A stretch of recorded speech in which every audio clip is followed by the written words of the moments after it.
65 of the Sports Coverage Podcast. My name is Andrew, and I will not be joined by Vince today, but I will be back with Julian, who is on back in August, all the way at the end of last MLB season. But we are welcoming you into MLB 2025, and it was a big weekend in New York. Of course, the New York Yankees set countless records out against the Brewers in their home opener, and the New York Mets were on the road with their season debut with Juan Soto and, of course, Francisco Lindor, who is looking to have a great season this year.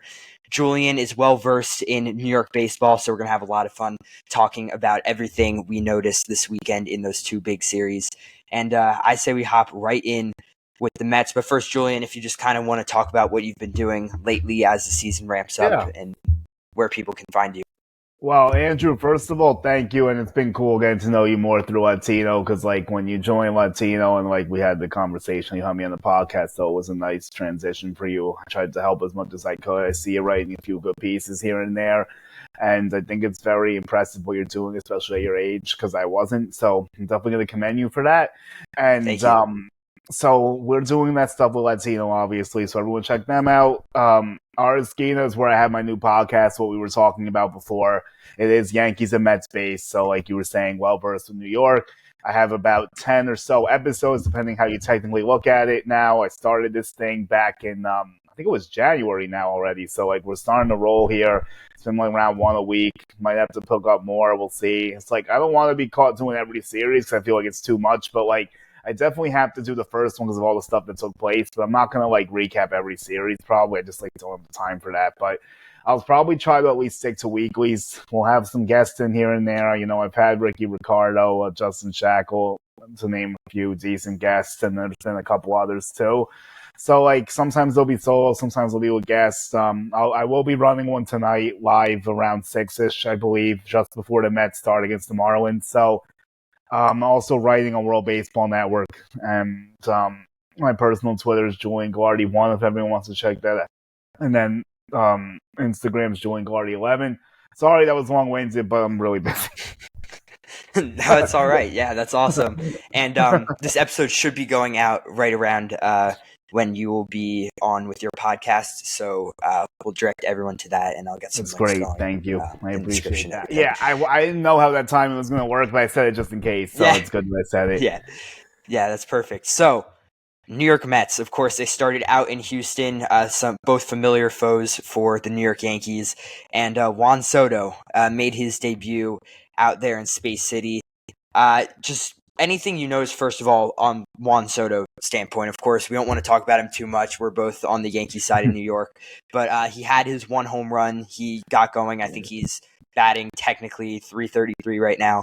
Just anything you noticed out there. Yeah, I thought it was really ironic that he makes his debut again in Houston as what happened last year. So I was kind of thinking about that, kind of snuck up on me a little bit. I was like, oh wow, he's doing this again now to the Mets. I mean, the home run obviously speaks for itself. We know he could do that. The last at bat was definitely surprising to me, especially because he was up in the count, how he swung at that bad pitch. You normally don't see that. I know Hader's got that nasty slide piece, and it's definitely tough left on left even for him. But he's had success against Hader last year. It didn't really have the same success in the first series this year. I mean, they're not going to see them again probably, so it is what it is there. They didn't play well, really. He was pretty good for the most part. His first game was actually good, except that bad moment. He had a hit and walked twice.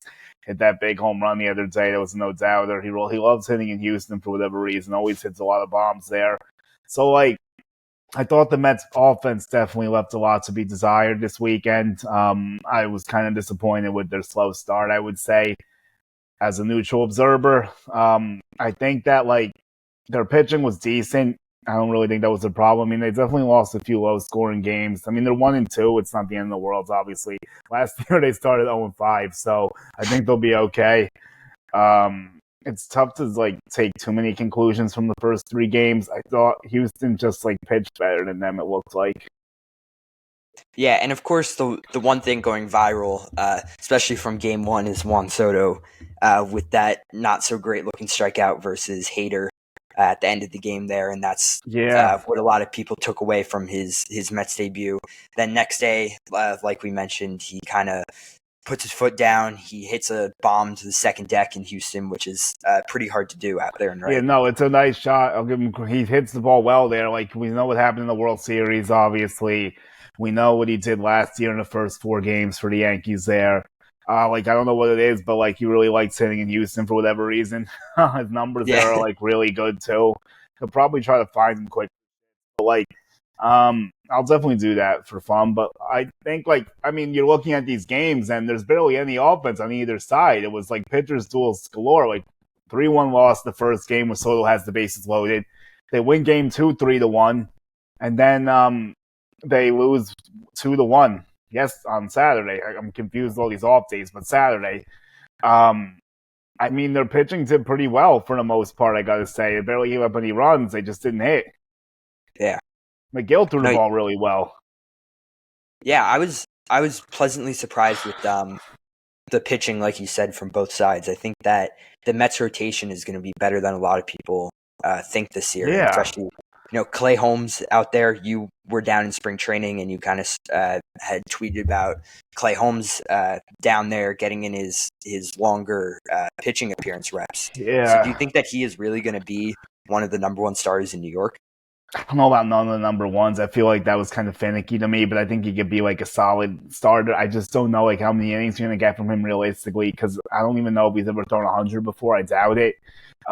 Maybe what does that look like? Does he get to 125? Does he push to 150? Like how do they manage that through the whole year? Like does he go back to the bullpen towards the end of the year? These are definitely all viable questions, but right now they don't have any other options, so he's going to get the ball every fifth day. And yeah, I think you made some good points too. Like Griffin Canning is like a nice Stern seed project, Hefner project. He looks pretty decent, even though he took the loss, only gave up like 2 runs. That can be something worth watching. And now you'll see their big guns. Tonight is David Peterson, who I'm very impressed with as well. I really like what I see from him. But Clay, yes, I do think it's gonna go better than I thought it was gonna go originally. Like he did add a bunch of pitches. Like I know it was only spring, but he took it up to 88 that day. He had a similar number on opening day. He struck out like 8 cards and 6 in the third. He was using a bunch of different pitches, so like he really put the work in and committed to it. So I definitely commend him for that.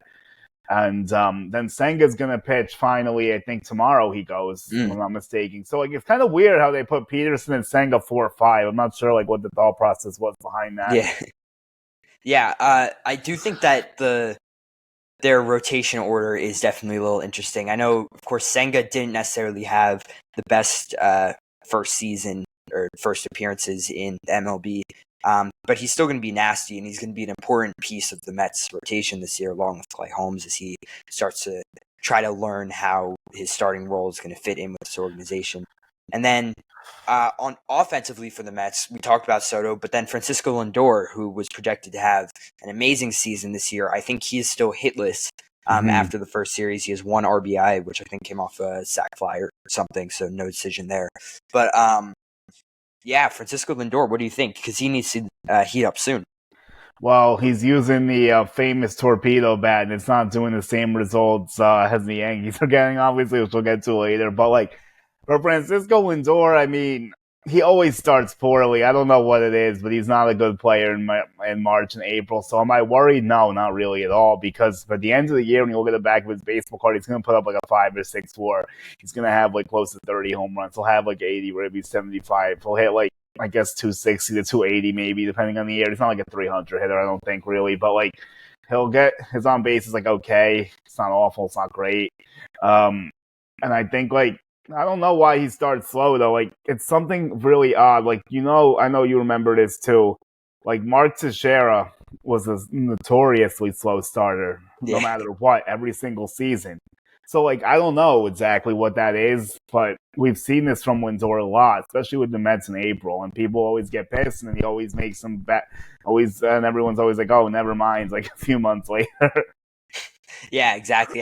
I think that was another thing we saw it with Judge also last year. Of course, his April was is now famous and out in the record books where he had such a bad April and he was able to bounce back and still have one of the greatest offensive seasons of all time. And I'm sure that Lindor, like you said, this has happened to him in the past, and he can rebound pretty quickly. Yeah. one other thing for the Mets offense especially, and I guess defense, is some of their injuries early on. Of course, they have Torrens now behind the plate because Alvarez had that, I believe it was a hand or wrist injury. Yes, I saw him in the cast of spring training. Definitely hands or wrist area. Like, I literally saw the cast in his hands. I was like, yep. Like, so you're 100% correct there. And I have Soto's numbers versus the Astros for fun. It actually looks lower than I thought, but it's not counting playoffs. That's why it's still actually ungodly good. 3 homers, 12 RBIs, OPS 1.135, base 521, and 73 at bats. Jesus. Or 73 plate appearances, but whatever. Yeah, so he just owns the Astros for whatever reason.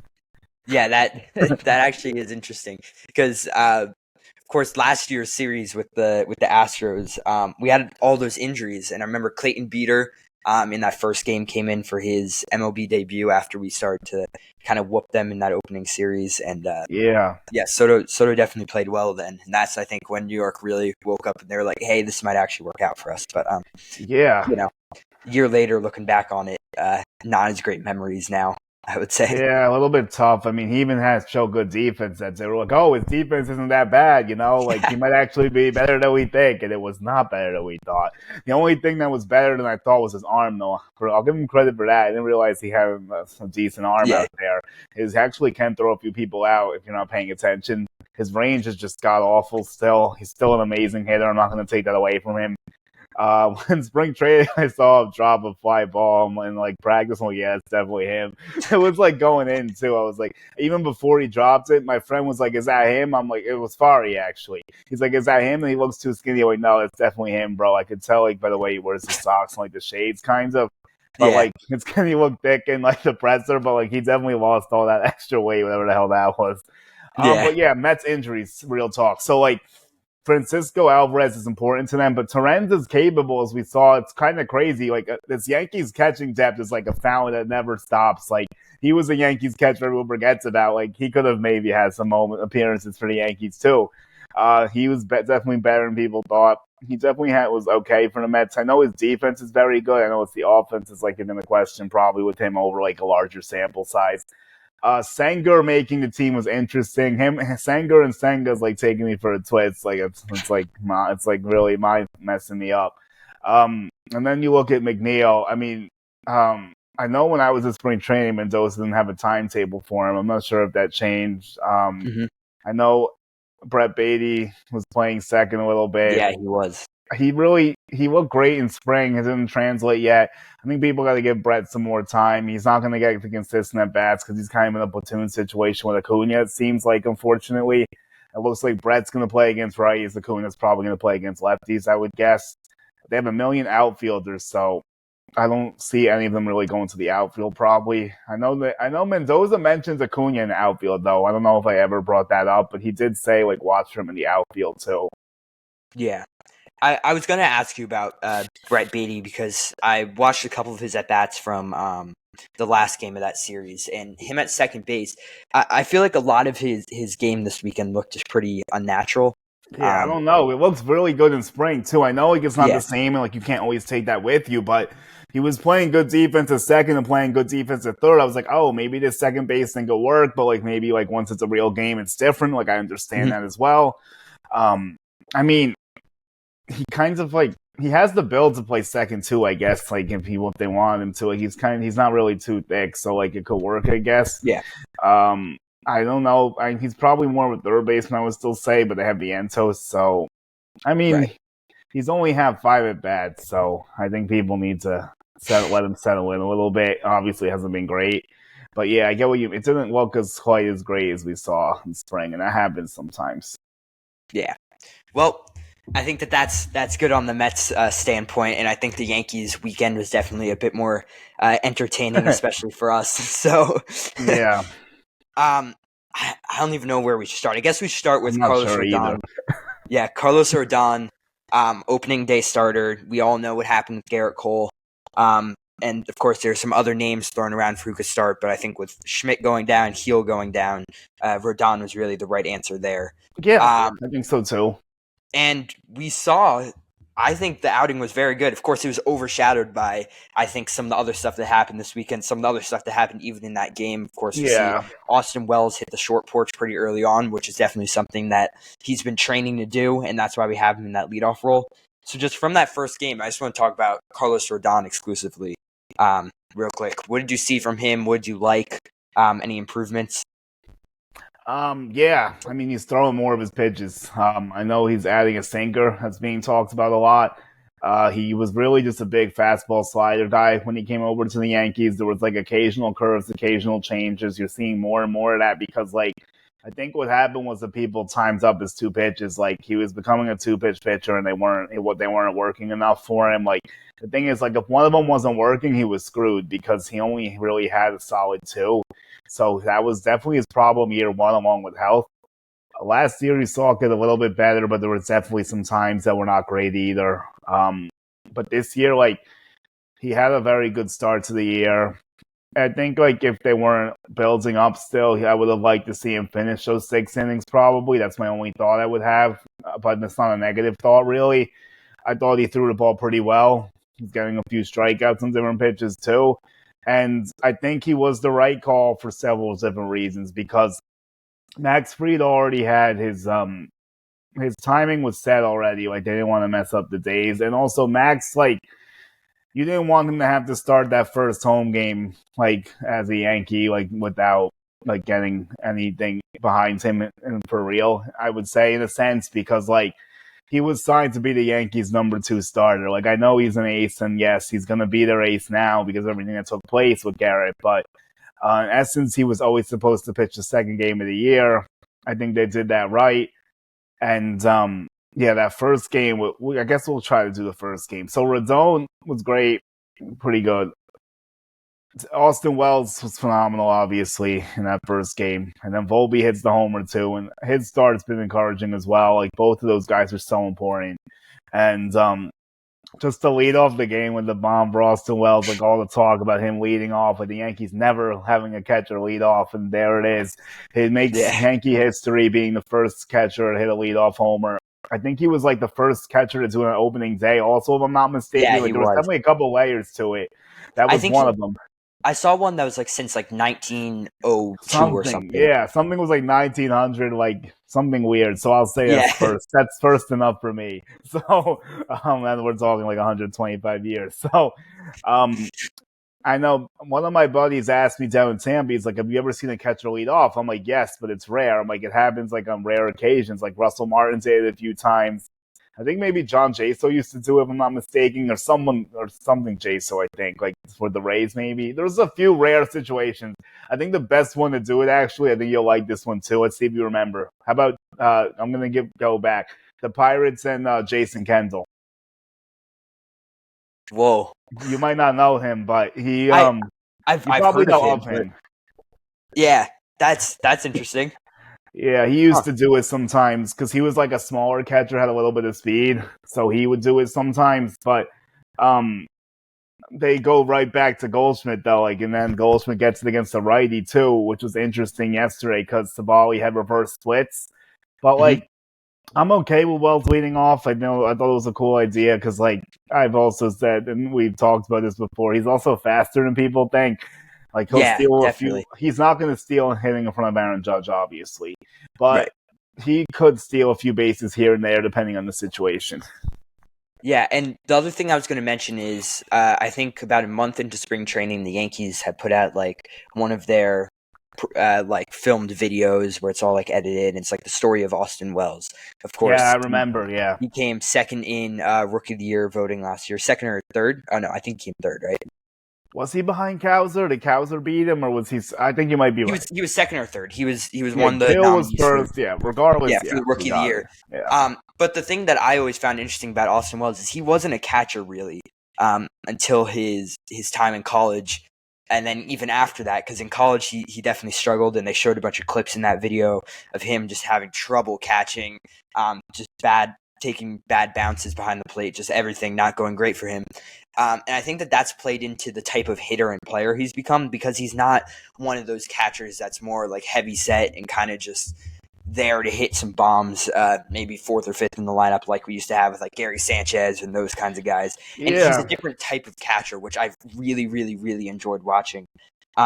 And of course, now he's up, I believe, for one of the Latino Rookie of the Year awards. Yes, I saw him after the game, one game. Yeah, he is. He's up for our AL Rookie of the Year. Yep.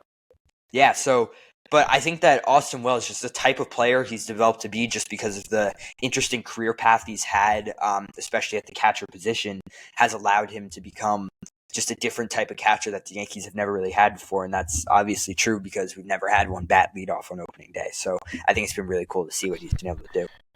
I love Austin Wells. I've been high on him for a while. I think he's really coming into his own. I know the stuff you mentioned is 100% valid. He really had to work in the minors. Like I saw some of the progression with Double-A. Like he had some rough times there too. He definitely had like a few pass balls, like a bad blocking situations, like just not his framing. I think was like always somewhat fine. I guess like I don't really know how to judge that as well because I've been looking at advanced numbers, but I know he's really good at it now, which is important. And his defense is good. I mean, he's improving his throws a little bit. That was definitely a problem too. I was definitely worried about people running rampant on him, which is still like a little questionable sometimes, but like he's definitely better at it. His bat's always been good. You know, it's funny when he was drafted. I think you probably had a similar thought. I did too. Like we thought he was gonna be like a first baseman maybe, or like an outfield, or like we kind of thought he was gonna follow that Kyle Schwarber path because he was a catcher at some point, and he really was not good at catching either. But obviously, Austin's way better than him. But Schwarber's obviously phenomenal hitter. So like we love the swing. That's what we were kind of going for there. Like his swing path looked good. We thought it was going to be easy power at Yankee Stadium. It is.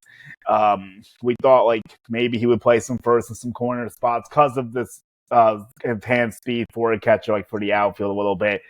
But like he definitely exceeded all our expectations, I would say. And in a game now where like you talk about the catcher hitting 4 or 5 just hitting bombs, like how many teams really have that anymore? There's really not that many of those guys left. It's like look at Sally Perez, Will Smith, like JT Realmuto's on the down tick. There's other ones too, obviously, but those are like some of the main guys I would say.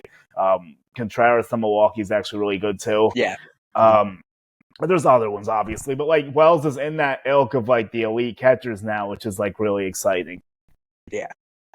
I've really much enjoyed watching him. And I think that he got really lucky, especially within the Yankees organization, with the time that he kind of came up. Because now if you look at it, we technically have 3 natural catchers on the MLB roster. I think there's still 2 or 3 in AAA. There's a bunch below that. There's so many, it's ridiculous. Because you've Flores, you have Alex Jackson, you have Rodriguez below that. And then, of course, on the MLB roster, you have Rice, who's a catcher. You have Escar, who's a catcher. You have Wells, who's a catcher. So it's just he got really lucky being able to stay at his position, just the timing of everything with Trevino coming in and kind of teaching him the ropes after Gashioka left and all that kind of stuff. So I think that he was brought up to be the catcher, and now he's obviously been able to achieve that and kind of earn that role. So yeah, the path was definitely murky at times. I definitely questioned how he was going to get to the bigs when all this stuff was going on, because you have to remember too, obviously, and you do. There was also Carlos Narvaez. There was Augustine Ramirez. Like there were so many bodies. I was like, how is Wells ever going to get up here? I'm like, I know he belongs in the majors, but like they have a million catchers. Like some ahead of him in AAA. I'm like, how is this going to work itself out? And it does, like you said. And it's just crazy that Yankees catching depth is just like second to none. Tanner Swanson's done a tremendous job. Like their whole development program behind the plate has been like remarkably good. Yeah, no, I definitely agree. And just I feel for some of these guys now. Like Flores won minor league player of the year within the entire organization, but he's still maybe 4th plus in line to potentially get. He's probably like I could say he's like your 4th maybe, because like the AAA depth is nothing crazy. It's like Alex Jackson. I don't even know who the other one is. I didn't watch the AAA that much yet. Like I saw a little bit of it here and there. I'll definitely check in with them soon too. It was the first weekend. There was still MLB going on, but like, yeah, I could kind of check. I'm actually interested to see like what their depth looks like, but Yeah, Flores will be interesting because like he might be another guy that you might have to move faster because of his bat. Like, is he catching? Like, I don't know.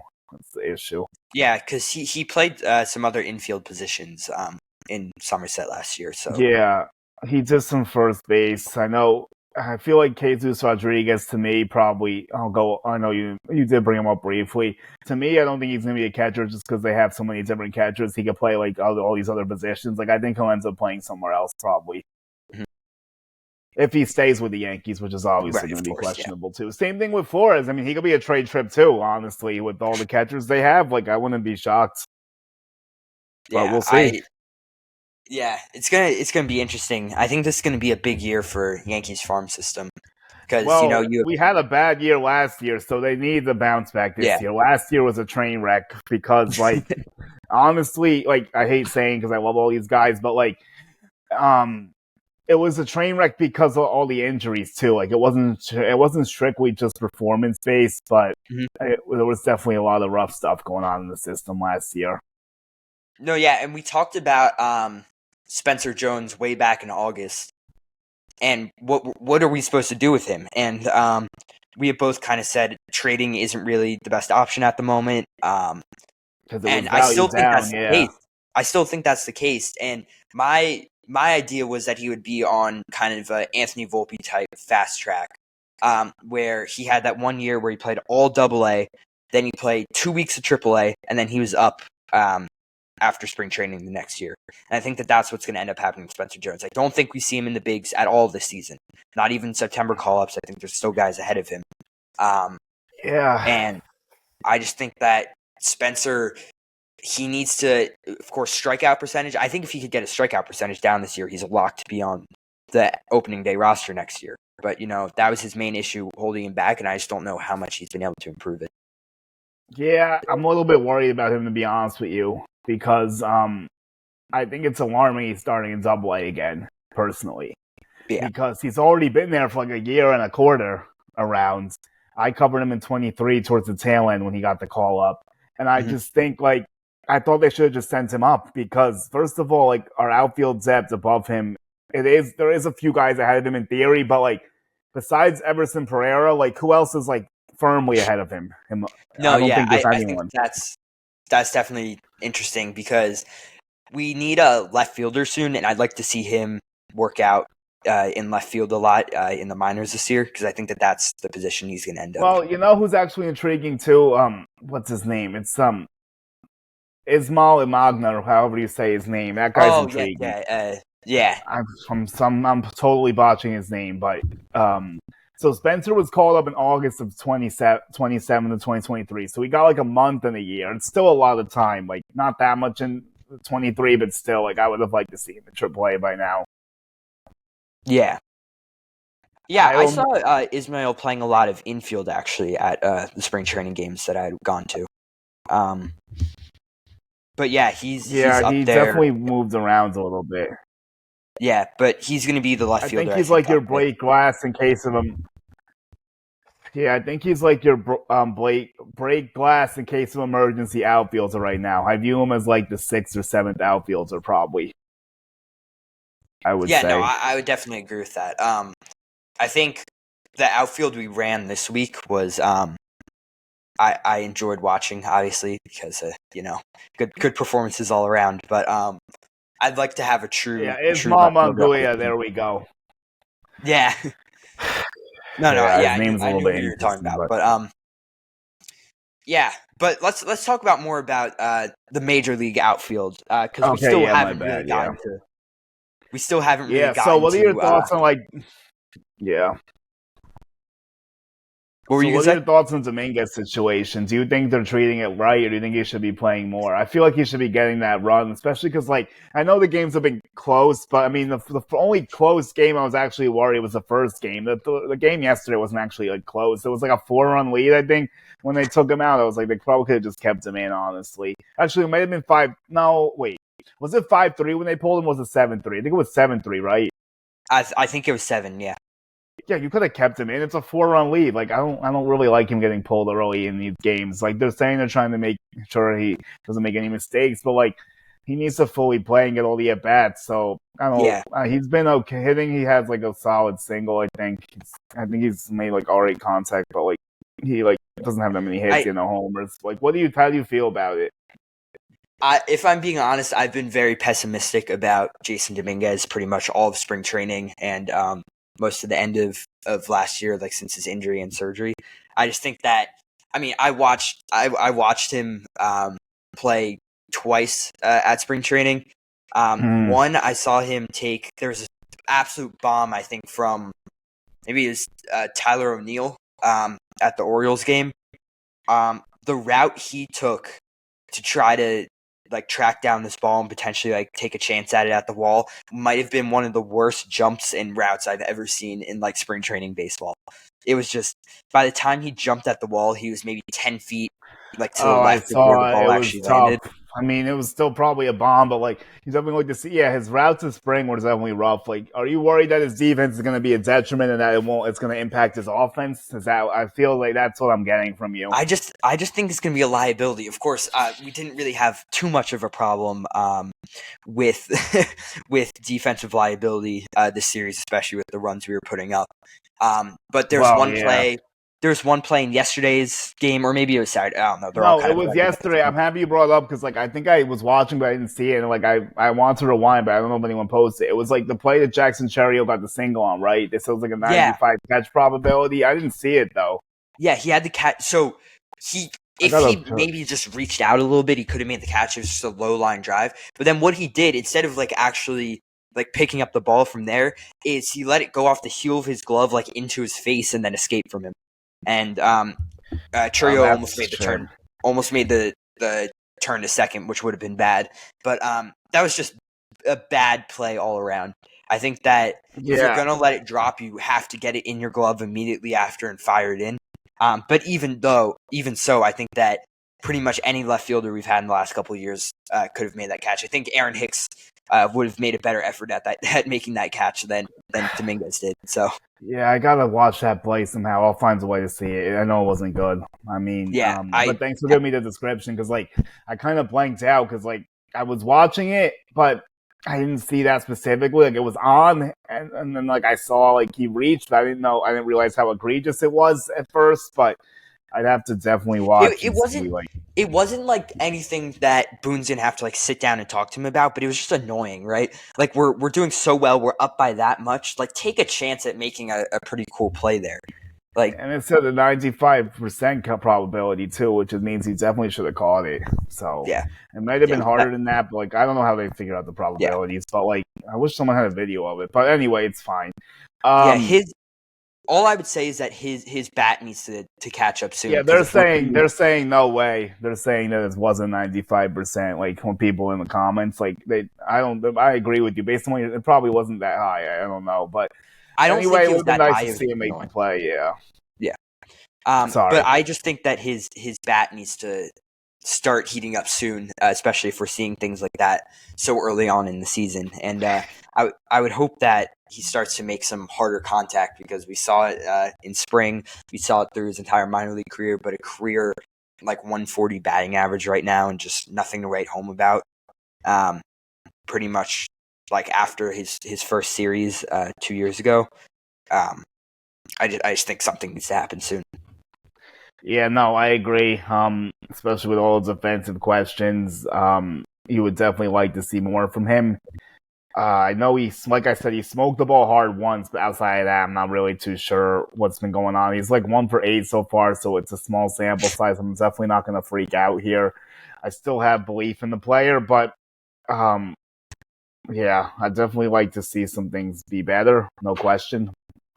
Like his defense, I hope improves so he doesn't have to keep getting pulled from these games. Obviously, because I think he is their best offensive option still out there. Because like Trent Grisham's hit or miss, he was decent this week, but we know how hot and cold he is. Yeah. And like you said, I think Everson Pereira can come up at any time and take his spot. So In theory, yes, he could, but yeah, I think Everson's also running low on options too. yeah, he So is. Yeah, they're probably going to try to be cautious with that.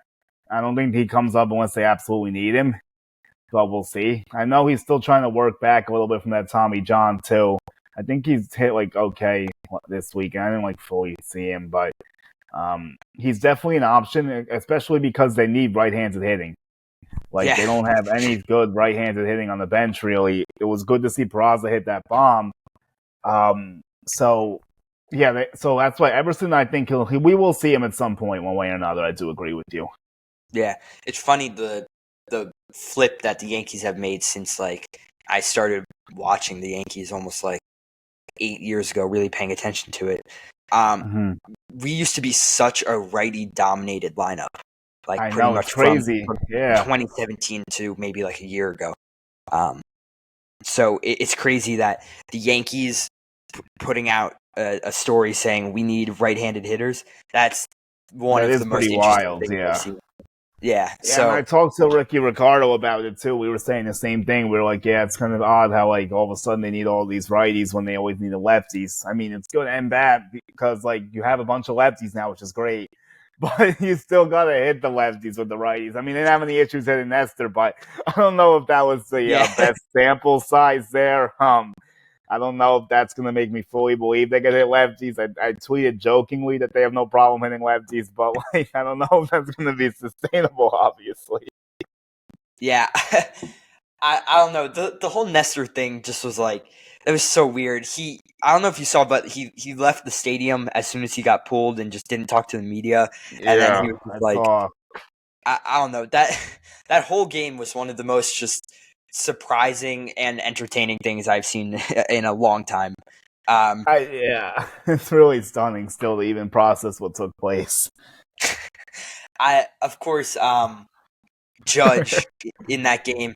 If Judge had gotten that last home run, oh my God, all the way back, he ended up getting the double out of it. But if he had gotten that last home run, that I think Yankee Stadium would have gone just crazy. I have to tell you something. Like I was there, obviously, and I was like in the area, kinds of where he hit it. The last one, I was in the second deck, like above, so like I couldn't see if it was going to clear or not. Like I saw it was getting close, like based off my vantage point, but it didn't have the reaction of the crowd cheering. So I was like, I didn't get it. I was like, they didn't go nuts. So I was like, shit, just missed it. Then like I saw it bounce off the wall, hit off the wall. I was like, that would have been craziness. Definitely thought he could do it. There's definitely a 4-homer game loading in there. He's definitely had a few 3-1s now. I wanted to see that 4. And he had the chances too. And the last one against Bowers, I was like, if he gets it, like it's going to have an asterisk on it because he hit it off Jake Bowers. So I was like, I know he's going to hit it well, but like he got to like the track area too. Yeah. So yeah, that was insane. That was insane. Jake Bowers is the Brewers' best pitcher now. 0 ERA.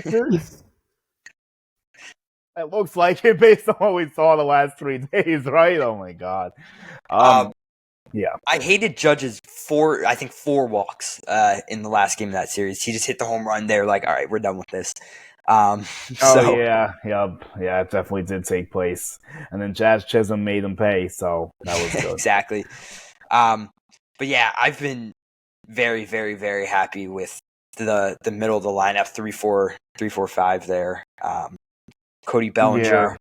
Cody Bellinger, I think he went 0 for 3 or 0 for 4 in the second game. The first game, he made some solid contact. No, the second game he got some hits. The third game is when he didn't do much, like yesterday. Great play in the outfield, though. Yes, great play in the outfield. That was very pleasant to see. Do you think Nestor's cooked? I'm starting based on what I saw. I think he might need to go get that operation. I don't know. Like that was really awful. I'm not sure if he's like still hurt or like if he actually needs the Tommy John or whatever. Like I don't know. That was really bad. And like at first when you're there, you don't know like where the pitches are really. Like when they're hit, like especially when you're in the outfield because that was like a right center. So like you wonder like how bad is it the offense or is it just him being awful? And I think it was a combination of both, honestly, because the 3 pitches that they hammered to start the game were all terrible. So like, and they didn't have much velo on them, not much break on them. So like, they were just like gopher balls. And the Goldschmidt one was really funny because I told my friend who I was watching the game with, I was like, Goldschmidt leadoff home run with Pete Families. Like when the pitch was halfway through the air, I was like, no, I'm like, stop it. Like, I saw the outfielder going back. I'm like, no way. I'm like, at first I thought they were going to catch it. I was like, nope. And then Bellinger's was like, I've been talking about this for like 2 days now. I feel like as soon as I saw him hit, I was like, holy shit, that's a bomb. I was like, whoa. I was like, that's coming right for the bleachers. So it left like zero doubt. And then when Aaron Judge did, I was just like, yeah.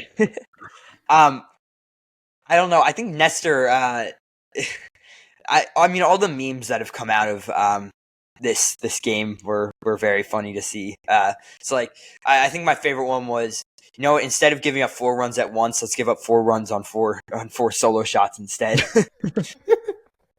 yeah, Austin Wells too, obviously, and like that was a crazy day, bro. Like, I don't know what they're gonna do in Hester. We'll see how he rebounds. I guess that was really brutally bad. I don't know if he's gonna make it through the season. Honestly, yeah, that was rough to watch. And I wish it wasn't him. Honestly, like I wish it was someone else. But that was like really, it was fun, obviously, but like at the same time, I was like, damn. Just like how his Yankee tenure ended with the home run and everything, which we're not going to get into, but like that was like stunning how that went. Like I knew they'd get a couple of them probably, but like no one thought they'd get like 7 or 8 in like 2 innings. I think that more people need to applaud Brian Cashman for recognizing that Nestor wasn't going to really work out again, and then of course Brewers. I don't know if you saw, but they optioned Caleb Durbin. To the minors. I was surprised about that. I think Durbin's going to come up sooner rather than later, though. Like, Pat Murphy was saying he wants him now, but, like, it's because that guy, Vinny Kappa, doesn't have any options. They don't want to lose him. Like, that's why Durbin got options. Yeah. And what do you think, I guess, the other half of that trade? What do you think about Devin Williams on day one? Because I kind of had a heart attack watching that. But I mean, I thought it was a tough spot for him because he was facing his former team in his first game. So, like, it was a double-A. Not only was it a new game in a save environment, it was against a team that knew him the best. So I was like, I don't know. Yeah. Like, it was rough. He wiggled his way out of danger. I like how they showed the confidence in him to do that. It was definitely his game to win or lose. I know Boone was saying that they were like 4 pitches away from pulling him, I think. I think he was like at 36 or 32 when he got the job done. And I think that's like the most he threw like in 2 years probably. I don't even think he threw that many last year, if I'm correct. I think that's what someone said. So like I think he'll be fine. The trade looks like a huge success, obviously, based off what Nestor Cortez just served up 2 days ago. And then like Caleb Durbin, I love still, and I think he's going to be great. But like, I think he could have actually helped the Yankees too because they're still an infielder short technically. But I think he'll be solid. Like I was talking to a Brewer fan there, they're like, "Thanks for Nestor." I'm like, "Yeah," but I think Caleb Durbin's actually going to be good. I'm being serious. Like you guys will like him. Yeah, I thought Caleb Durbin was going to be up on the Yankees by opening day. So. It's definitely interesting, and you're right. Yeah, they sold him high purposely. Yeah. It's a weird one for sure. We'll see him at some point, though. Yeah, I agree. Any final things you noticed you want to highlight from the series? Yeah, I think here's something I want to talk to you about, and people are gonna say some people definitely agree with me. Some people will probably say I'm overreacting, but I just thought it was a bad decision all the way around. Why in the world is Pablo Reyes playing third base for the New York Yankees? Like, seriously, what are they doing with that? Like, honestly, like, no disrespect, but like the guy's an absolute journeyman. It's not like a cool journeyman story like JC Esquera where you root for it and you could actually see him being good. Like it's the 2 different sides to that here. And Reyes has actually played in MLB, but it's just been uninspiring. Like I don't even know if he's a really prototypical third baseman. I know he's like a utility guy. And Peraza, like I know the Yankees do not like him at all, really, but I think they might as well see what they have because he's out of options. Just let him play against the lefties. He just he took it personally with the home run, so I'm really happy to see that. But I want to see him more and not Reyes. I know it's like really early, but I'm not into Pablo Reyes at all. Like him making a team was like baffling to me. I think another one of the funny things I saw on Twitter was Oswald Peraza just DFA'd Pablo Reyes on his own. I hope so. I would love to see that. Like basically after that home run, I think Boone needs to like think to himself like, hey, I wonder who would be the better starting third baseman, especially with the right-handed bats they need. And that just shows how desperate the Yankees are for the right-handed bats. I mean, we just talked about this. Pablo Reyes, he didn't have a necessarily inspiring spring. It It wasn't. was like an okay one. Like, I don't know why people were still enamored with him. I thought it was like okay. Like, and he hit Yeah, like no, I 286 or like agree with you. 313. I was like, it's okay. Like, it's nothing I'm gonna like rock. I'm like, what's all this hype coming from? It's because they didn't have an extra roster space. Like, because all the stuff that happens, like, they didn't have anyone else to use. So it was him by default, basically. And like, they didn't even want to keep Peraza. Like, they were desperately trying to shop him, I think, before opening day. Like, they didn't even guarantee his roster spot until like the day of, which is not a good sign. It just shows Yeah. you they don't think highly of him, which is another thing. So that's a situation I'm watching really closely. And then the defense that day with Pablo Reyes making 2 errors, which Peraza would never have made. Never have made. At least he doesn't make errors. He's one of the better defenders in the organization. So like, yeah, I don't like that situation too much. I don't know how they're going to handle it. Like, they thought LeMahieu was going to be serviceable, but he's not, obviously. And, like, I have no faith in him really returning. I know he'll probably get one last try, air quotes, with that. And, like, Yeah. they'll probably give him a few more at-bats just to see because they're paying him all that money. But, like, I don't expect, like, anything good to come of it, really, whenever he does return.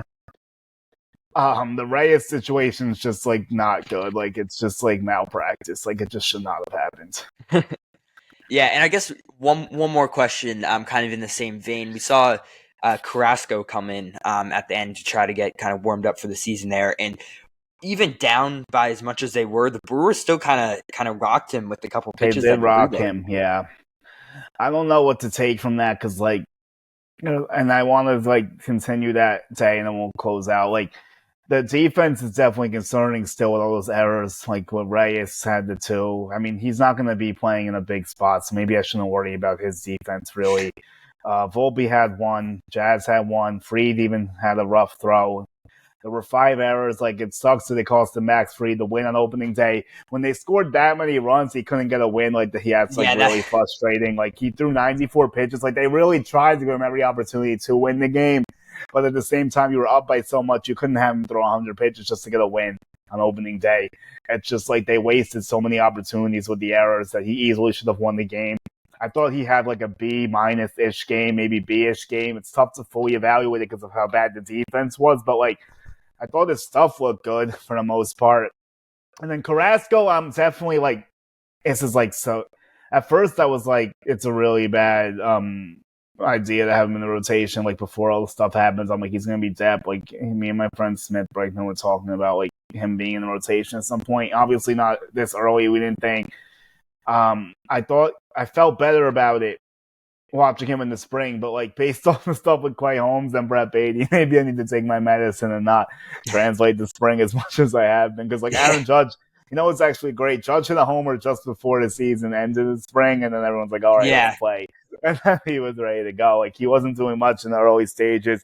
Bellinger was hitting the ball great all spring, and it translated, so I guess it can work sometimes. But I love what I've seen from Bellinger, even though yesterday wasn't the best day. He's hit the ball hard for the most part.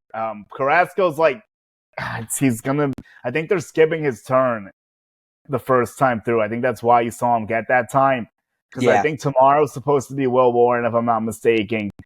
And then, is it Will? Because we play Tuesday, there's Friday, Saturday, Sunday. Oh, it could be Rodon, actually, but I don't think so. I think they will do Will. I'll double check, but I'm pretty sure it's Will.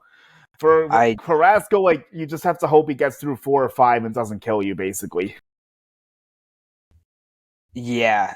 That's where I'm at with him.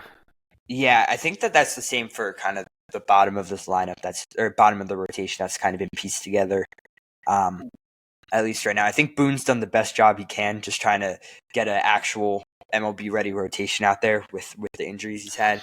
I think they said Heel should be ready in the next couple weeks, and same for Schmidt too, so I just don't know how long Carrasco will really last there. Yeah, Schmidt, I think they did a 15-day AL with him or a 10-dayer. Like, his might not be that long. I think he's basically just building up. Hale's going to take a few months, but did they say he was going to start throwing again soon? I actually didn't see that. Yeah, I think they did. So once he starts throwing, you're looking at like a 6 to 8 week progression, I think. Yeah, they said heal out 3 months. 2 days ago. Yeah, so they put him on 60, but they said that he would be throwing in 6 weeks a month ago, so he should be throwing in like 2 weeks, pretty much. Yeah, I hear you, bro. So I hear you. some rough Yeah, news to end it out, but it was a pretty good weekend overall, and I'm very, very, very happy with most of everything that I saw from the Yankees this weekend. And thank you, Julian, for hopping on to talk some baseball. yeah, of course, man. I'll say this: I think the Yankees and Mets are both playoff teams. I don't know if they're gonna win their division, either team, just because like the Mets have to deal with the Phils and the Braves, and like I don't know if they're pitching up to snuff, even though it looked good so far. I think their offense will be fine. Yankees, like I felt that they were gonna be like a fringe wild card team before the season started. It's only been 3 games, but based off what I saw, I don't want to overreact. I definitely feel better about their chances of winning the division, especially since Boston didn't kind of look so good out of the gate. Baltimore is definitely hot, might be a little up and down. But I do think, the most important thing is that I think the Yankees are a playoff team. Am I going to say they're 100% winning the division? Oh, no. I'm not like fully sold on winning the division still. No, yeah, I think that the Orioles, their series was very, very good. The power they showed off, especially against the Blue Jays, who are like still a halfway decent team.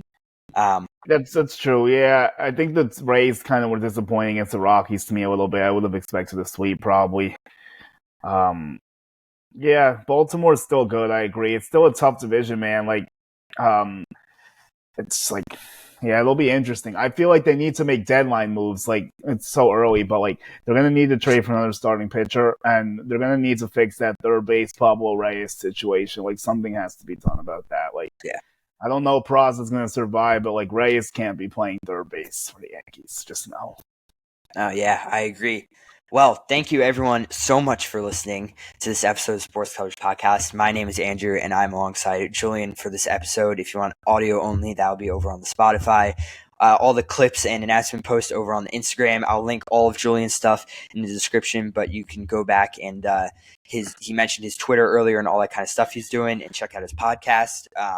Which should be out hopefully around the same time as this. But of course, you can always go back and listen. Yeah, I'm gonna air tonight. Yeah, I will be around like 6 because Mets start at 6:40, so I want to try to do it before they play. So if I go like 6 to 6:40, it's like a nice 30 to 40 minute window for me. You definitely helped me because I won't have to say as much now since I spoke to you. I'll probably like not talk about certain things as much, but like it's definitely an interesting weekend. Had to do this on the Monday after what took place, and then we'll see what happens. But hey, so far so good. Let's keep it rolling, I guess, right? Yeah. Well, again, thank you so much for joining me. Thank you, everyone, for listening, and we'll see you all next week.